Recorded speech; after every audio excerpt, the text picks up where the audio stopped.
உடம்ப போட்டு வருத்தி புழிஞ்சு 6 பேக் பண்ணவன் யார் இருக்காங்க?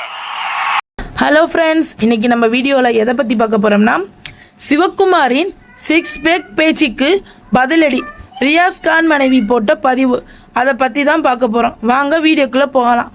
தமிழ் சினிமாவில் முன்னணி ஹீரோக்களில் ஒருவராக இருப்பவர் தான் நம்ம சூர்யா.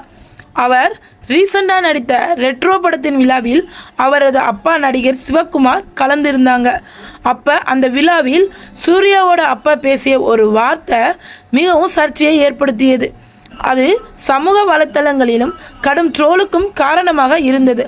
அப்படி என்ன அந்த வார்த்தை அப்படின்னு சொல்லி பார்த்தா, தமிழ் சினிமாவில் சூர்யாவுக்கு முன் எவன்டா 6 பேக் வைத்தது என்று பேசியிருந்தாராம். அதை கேட்கறீங்களா நம்ம விசால் அதுக்கு பதிலடி கொடுத்துருந்தாங்களா. எப்படின்னு சொல்லி பார்த்தா, முதலில் தனுஷ் தான் பொல்லாதவன் படத்தில் 6 பேக் வைத்திருந்தார். அதன் பிறகு நான் வைத்திருந்தேன். அதன் பிறகுதான் சூர்யா என கூறியிருந்தார்.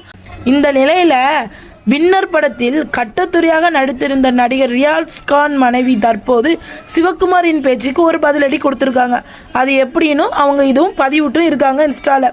அது என்னன்னு சொல்லி பார்த்தா, ரியாஸ் கான் 6 பேக் உடன் இருக்கும் ஒரு போட்டோவை பகிர்ந்து அவர் சிவகுமார் பேசும் கட்டத்துறை கேட்க என சொல்வது போன்ற ஒரு மிமிம் ஒன்றையும் அவர் பகிர்ந்திருக்கிறார்.